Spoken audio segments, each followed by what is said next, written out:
नई प्रथा जो उत्तर प्रदेश में लागू हुई है, ये कानून का राज नहीं हो सकता है। जो चीज 70 साल से बनी हुई है, अचानक से वो आज घटना हुई, सुबह वेद होगी, उस पर बुलडोजर चल गया है। जलते घर को देखने वाले, फूस का छप्पर आपका है, आग के पीछे तेज हवा है, आगे मुकद्दर आपका है। तेरे कत्ल पे मैं भी चुप था, मेरा नंबर अब आया।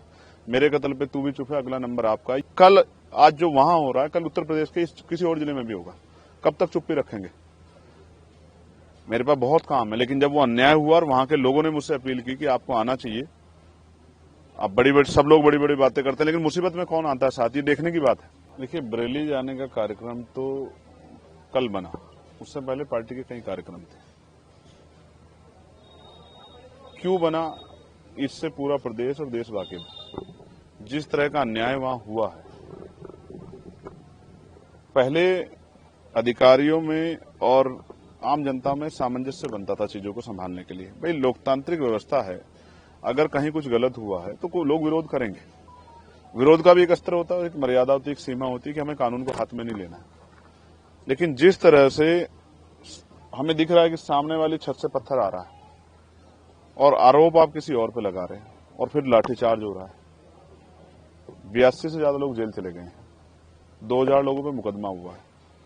जहां तक मैंने देखा, मैंने कई जगह की घटनाएं देखी। हालांकि मैं सहमत नहीं हूं कि पुलिस में और आम लोगों में टकराव, क्योंकि पुलिस भी हमारा हिस्सा, इसी सोसाइटी का हिस्सा है और वो हमारी प्रोटेक्शन के लिए, कानून व्यवस्था संभालने के लिए है, लोगों को न्याय दिलाने में मदद करने के लिए। लेकिन इस तरह कोई घटना बड़ी दिखाई नहीं दी कि पुलिस के साथ कोई सामने टकराव हो रहा है।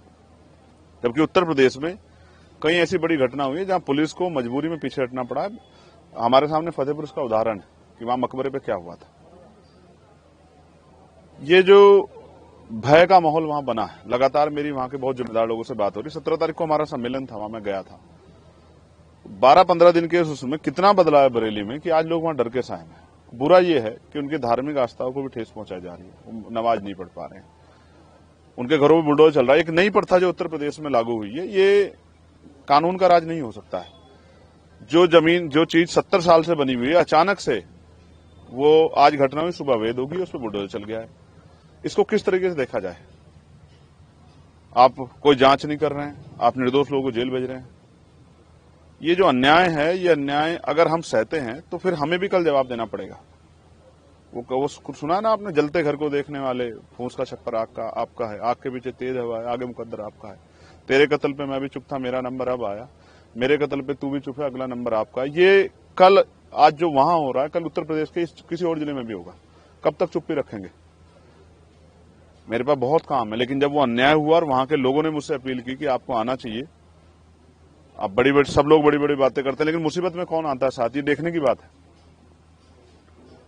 तो मेरी ये जिम्मेदारी बनती है कि आज जाके उनका हाथ पकड़ूं, उनके आंसू पूछूं, उनकी आवाज बनूं, उनके साथ जो अन्याय हो रहा है उसको लोगों के सामने लाऊं। और मैं करूंगा क्या जाके वहां?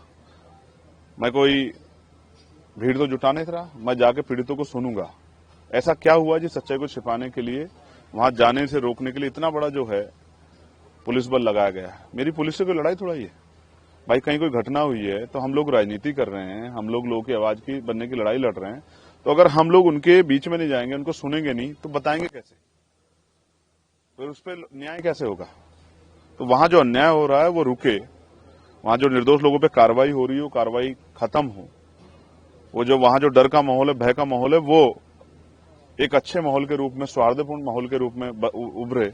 आज विजयदशमी है, कल जुमे की नमाज है। ये जो माहौल बना हुआ है, इसमें लोगों को कुचला ना जाए। मैं बहुत जिम्मेदारी से कह रहा हूं कि लोकतंत्र को कुचला जा रहा है बरेली में, और अधिकारियों की, एडमिनिस्ट्रेशन की जिम्मेदारी है कि वो लोगों में इस तरह का जो है सामंजस्य, सौहार्दपूर्ण माहौल जो है बहाल कराएं कि लोगों का ये भय खत्म हो और ये जो अन्याय हो रहा है ये खत्म। प्रशासन का कहते हैं तो माहौल खराब होने का वो है, और तो कहीं ना कहीं माहौल खराब करते हुए, देखते हुए वो लोग आपको रोक रहे हैं, इस वजह से कारण ये भी हो सकता है। अमित भाई, घटना किस तारीख की है? 26 तारीख की। मैं नहीं था वहां, मैं गया था 17 तारीख में। मेरे साथ हजारों लोग थे, कोई माहौल नहीं बिगड़ा।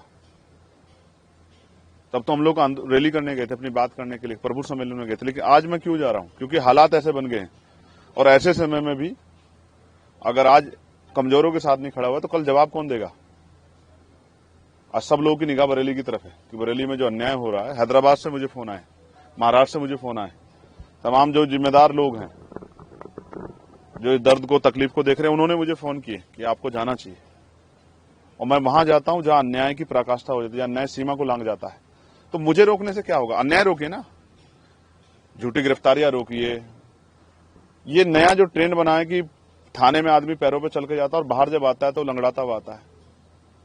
तो पुलिस को पीटने का अधिकार किसने दिया है? क्या उन लोगों के मेडिकल हो रहा है? क्या आईपीसी की कोई, अब तो बीएनएस होगी, बीएनएस की कोई धारा ऐसी कहती है कि पुलिस पीट सकती है? तो ये मैं समझता हूं पुलिस को आगे करके, पुलिस को मोहरा बना के जो सरकार करवा रही है, कल जब क्रॉस एफआईआर होंगी, लोग कानूनी रूप से लड़ाई रहेंगे, तो ये पुलिस के भाई फंस जाएंगे और सरकार एकदम जो है पल्ला झाड़ ले, कहेगी हमें पता ही नहीं इन्होंने ऐसा क्यों किया। तो ये अन्याय रुके, उसके लिए किसी मेरे जैसे एक आदमी को खड़ा होना पड़ेगा, अपने जान को भी दांव पे लगाना पड़ेगा, जान की बाजी लगानी पड़ेगी कि अन्याय बंद हो। और मैं अपनी ड्यूटी कर रहा हूं क्योंकि मैंने पार्लियामेंट में ओथ ली है कि देश के प्रत्येक आखिरी व्यक्ति के लिए भी हम लोग खड़े रहेंगे, उनकी आवाज बनेंगे, उनके पास न्याय होगा, उनके अधिकारों पर अतिक्रमण होगा तो उनकी आवाज उठाने का काम करेंगे। मैं अपनी ड्यूटी कर रहा हूं, इसके लिए मुझे तनख्वाह मिलती है। मैं ईमानदार आदमी हूं, मुझे तनख्वाह मिलती है। जो तनख्वाह जिन लोगों के टैक्स के पैसे से मिलती है, उनके साथ अन्याय हो रहा है तो उनकी लड़ाई लड़ रहा हूं। किसी और पे भी होगा उसकी भी लड़ाई लड़ूंगा। जो मौलाना मोहसिन रजा है, उनके कहीं संपत्ति में बुलडोजर चला और जो अन्य लोग हैं उनकी जो संपत्तियां सीज की जा रही हैं, उन पे भी कार्रवाई होगी, तो इसको कैसे देखते हैं? मैं आपको फिर कह रहा हूं, किसी को मारने के लिए लाठी चलाने की जरूरत नहीं है,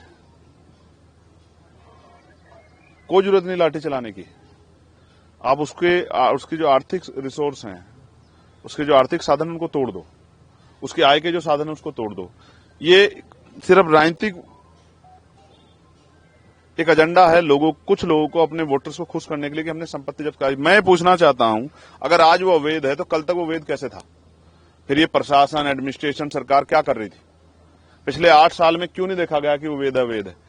क्या लोगों ने जबरन कब्जे कर रखे हैं?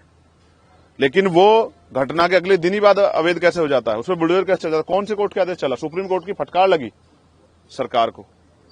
फिर भी ये सरकार जो है, क्योंकि ये रोटी नहीं देगी, ये रोजगार नहीं देगी, ये महंगाई खत्म नहीं करेगी, ये कर्मचारियों के हितों का ध्यान नहीं रखेगी, पुरानी पेंशन नहीं देगी, ये नई नियुक्तियां निकालेगी, ये पेपर लीक नहीं रोकेगी, ये आशा, आंगनबाड़ी, भोजन माता, पीआरडी के जवान, होमगार्ड के जवानों को जो है वेतन वृद्धि नहीं करेगी, ये पुलिस के भाइयों को जो है पुलिस रिफॉर्म नहीं लागू होने देगी। तो ये इन सब चीजों को टालने के लिए, किसानों को खाद नहीं मिल रहा, डीएपी नहीं मिल रहा है, तो ये वो व्यवस्था लागू नहीं, इसलिए ये इस एजेंडे को मजबूती से वो करते हैं और ये सब सरकार की देखरेख में हो रहा है। Subscribe to One India and never miss an update. Download the One India app now.